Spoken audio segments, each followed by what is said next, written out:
أعوذ بالله من الشيطان الرجيم بسم الله الرحمن الرحيم. Dear friends, welcome to Idea Foundation Forum. Today we will discuss the research topic Ruh, Nafs, Mind and Heart, Divine Connectivity of the Man. The Qur'an reveals that the Ruh of Allah means spirit, is a singularly unified and indivisible entity.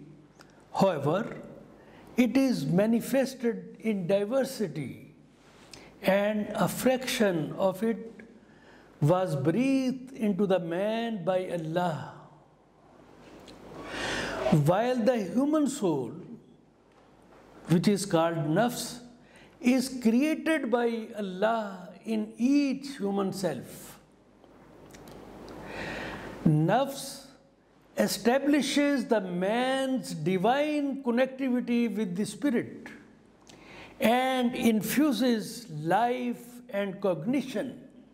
What is cognition? Intellect, mental faculties to the human body.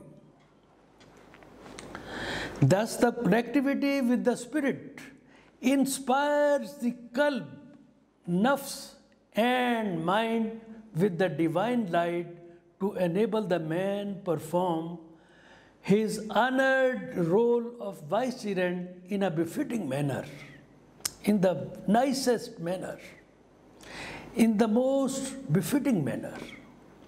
Now, question is how the ruh means spirit, nafs, human soul, qalb, heart, and mind are interconnected with each other, and how their interrelationships affect the human life.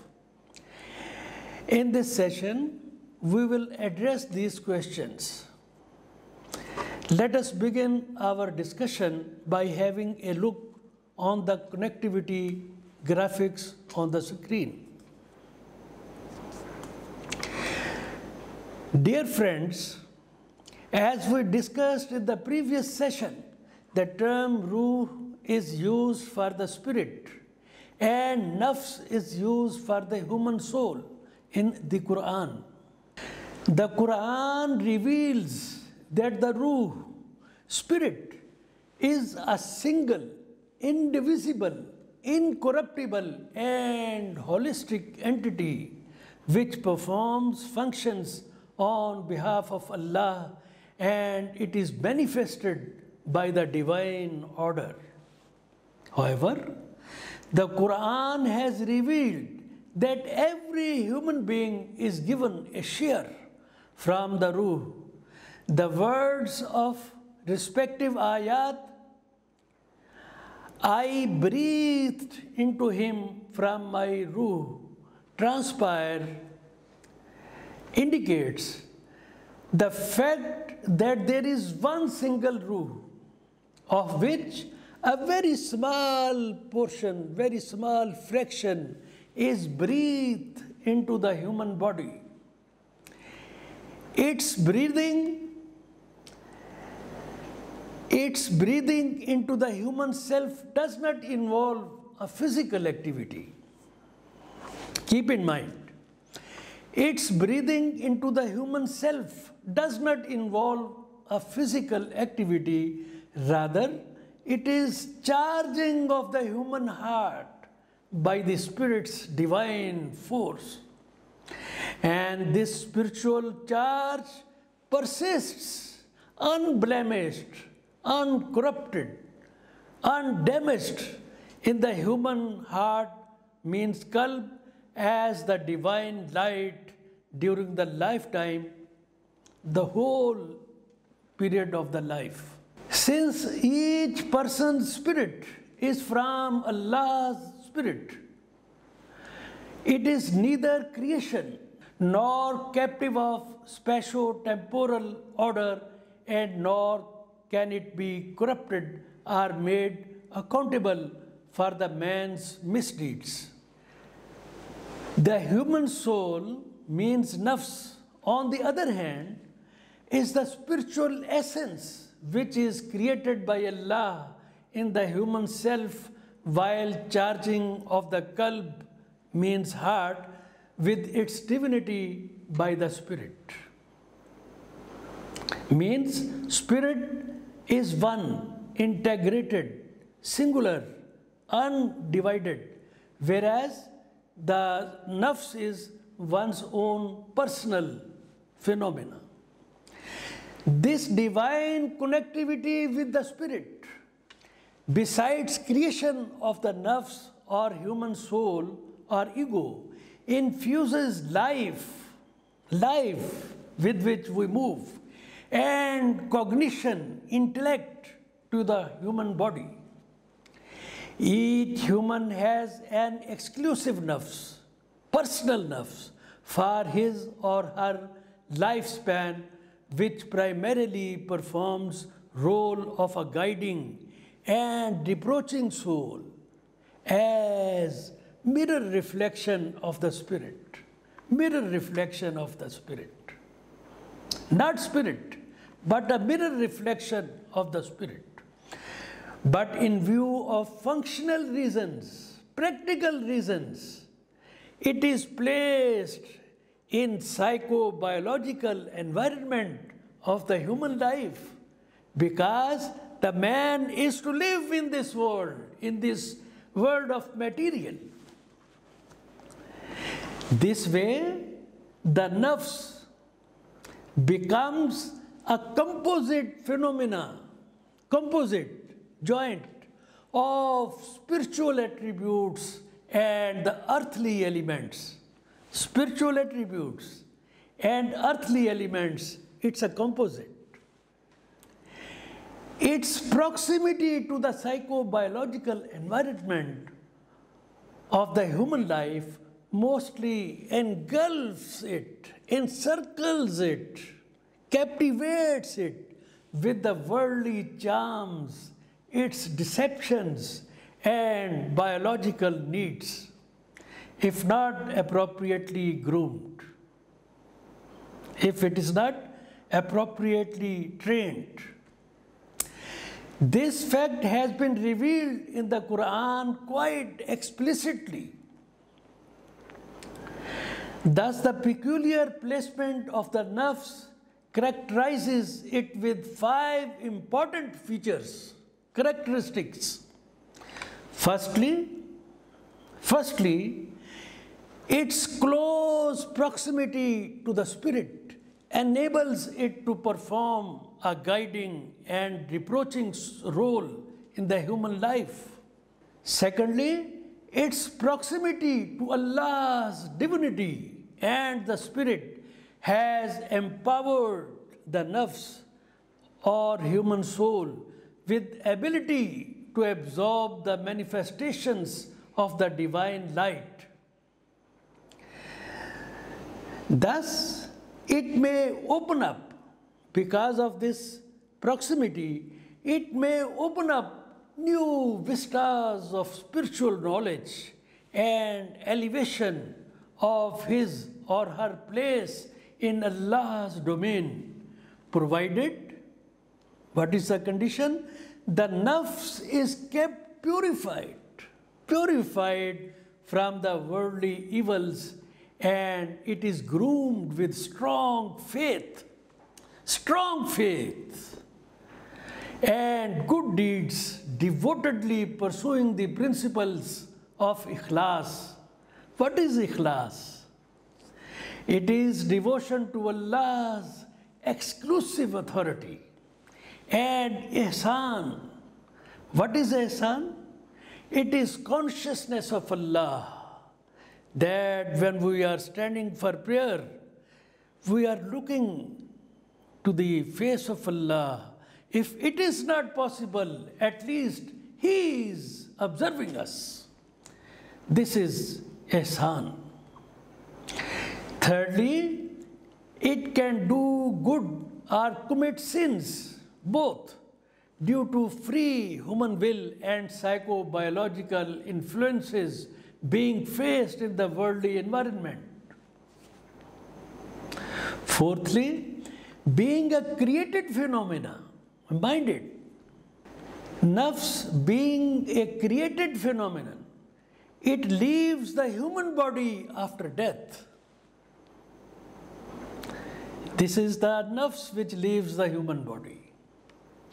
Fifthly, it will be the human soul or nafs which will be judged in the hereafter, on the day of judgment.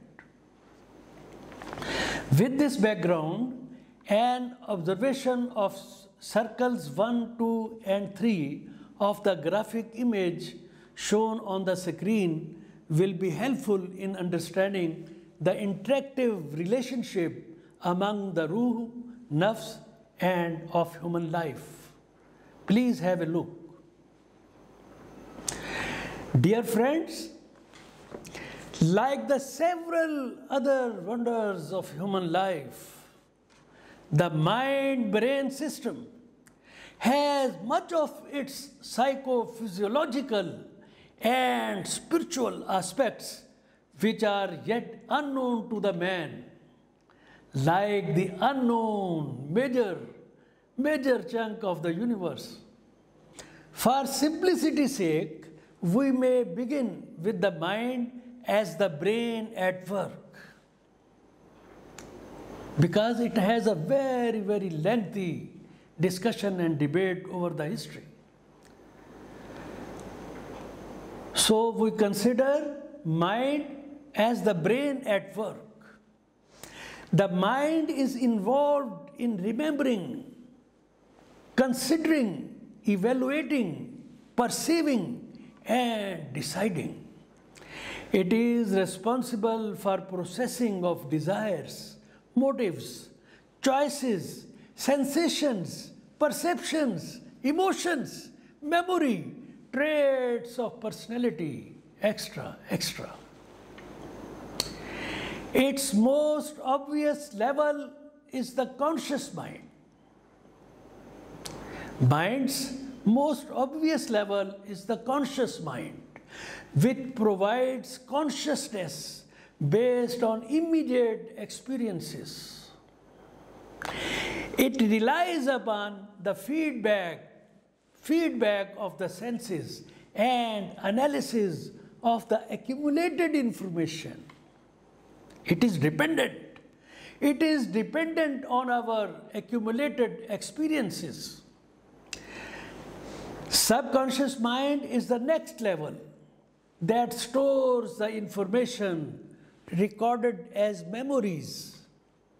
It keeps a well-organized stock of experiences, builds a database by analyzing the accumulated information, and utilizes this mental faculty in responding to fresh challenges in the real-time situations, decision-making, and directions. There is also a huge unconscious domain of mind which is unexplored, unknown, but it impacts human behavior to a greater extent, even though we are not aware of it. Mind it. Though science could appreciably evolve the mind's psychophysiological limits over the period of time by finding its neurochemical and electromagnetic impacts on human personality, yet it has hardly done due justice in exploring the mind's spiritual connections. The Qur'an, on the other hand, has duly appreciated the mind's spiritual connections. We find Quranic references in hundreds, maybe in thousands, whereby the man has been desired to explore, ponder, meditate, think deeply on the elements of life and the universe by applying his mental abilities to know the divinity behind the elements of the nature.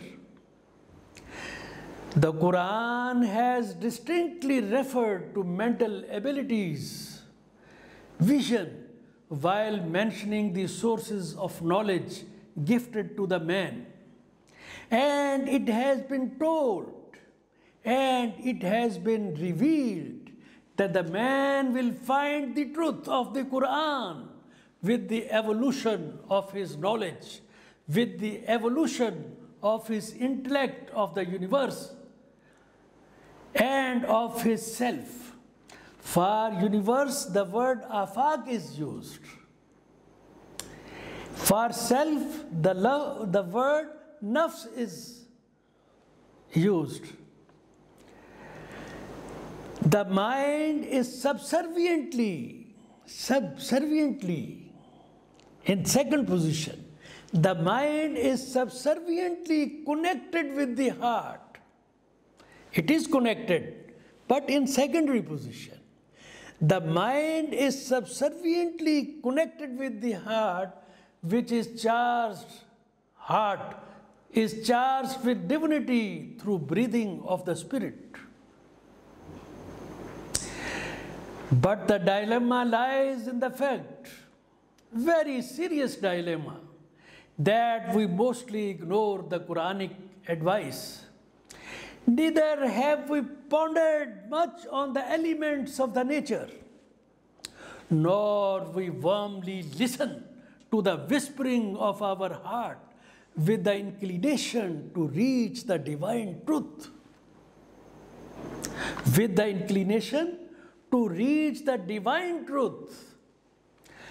Under such a situation, the mind is entrapped, enslaved, snared by the thrust of biological needs, worldly charms and deceptions due to its proximity to the psychobiological environment, and thereby its spiritual glow, its spiritual enlightenment, charged by the breathing of the spirit, loses its vitality, and the man's recovery from such decadence appears beyond hope, beyond hope, beyond any hope.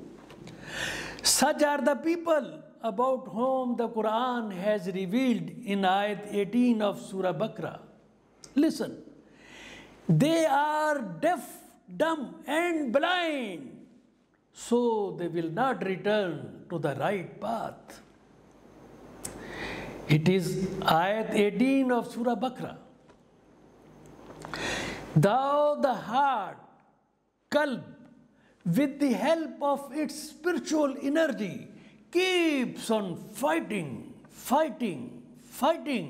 against the forces of evil to pull up the nafs towards higher spiritual dimensions. But the nafs, under the spell, under the magic of sickened mind, ailing mind, corrupted mind, also gets intensely corrupted and thereby depresses the heart too.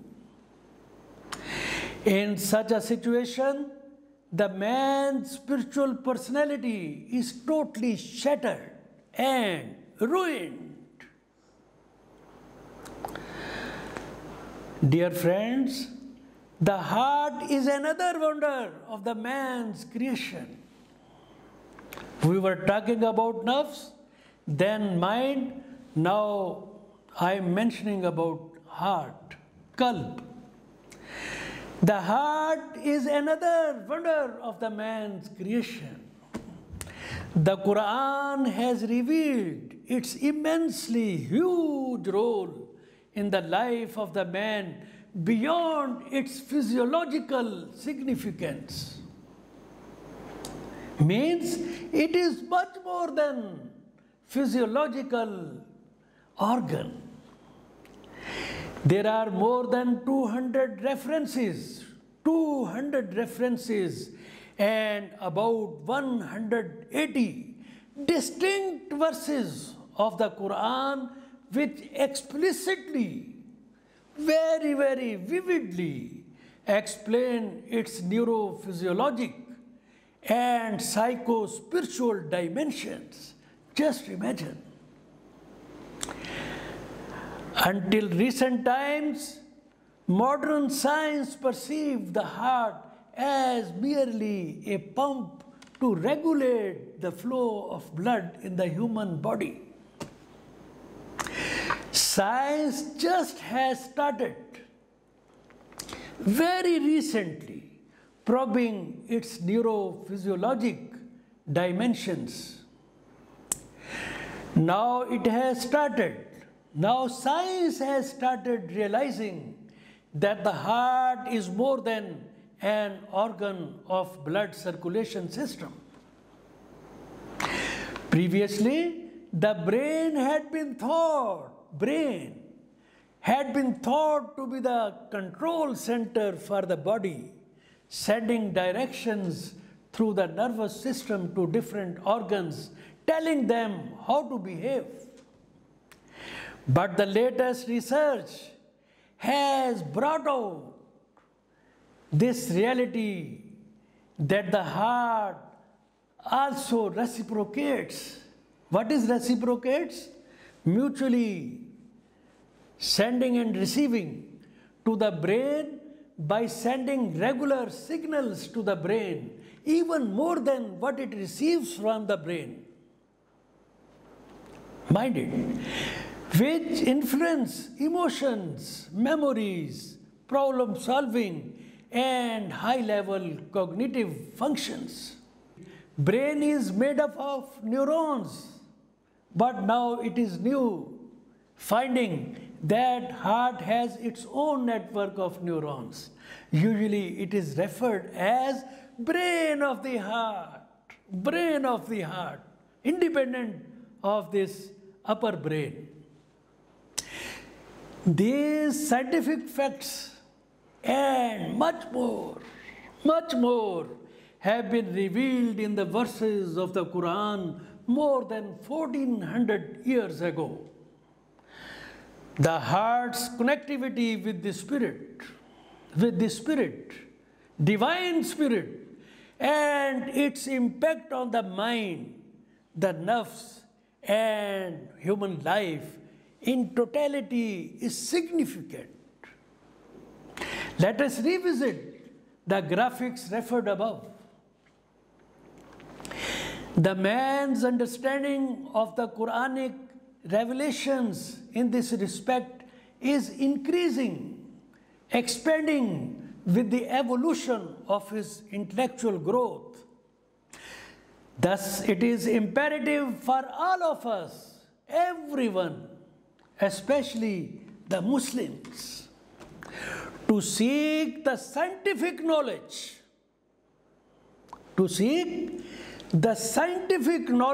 to explore more and more mysteries of the nature revealed in the Quran, and thereby enhance our empowerment over the untapped resources of nature for the benefit of humanity. So this is the lesson today.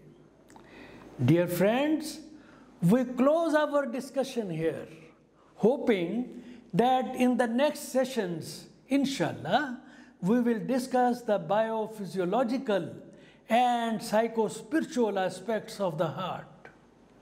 We will try to analyze how the heart impacts human life neurologically, means through nervous system, biophysically, means through pulse waves, biochemically, through hormones, and electromagnetically, mean through energetic waves. We will explore how the heart can make our life happy and help us in overcoming mental stresses, anxieties, fears, and physical, mental, and hormonal ailments.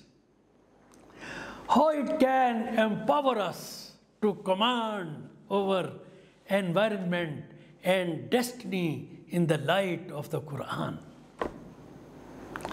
Dear friends, these programs are recorded both in Urdu and English. Their videos can be watched on ideafoundation.com.pk website or its YouTube channel and Facebook. Their written versions are also available on the Idea Foundation's website. Please note code number of this program, Idea 1B or 7 or lecture number 91. All friends are requested to subscribe the Foundation's YouTube web channel for the benefit of this noble cause. Thank you friends for participation. Allah Hafiz.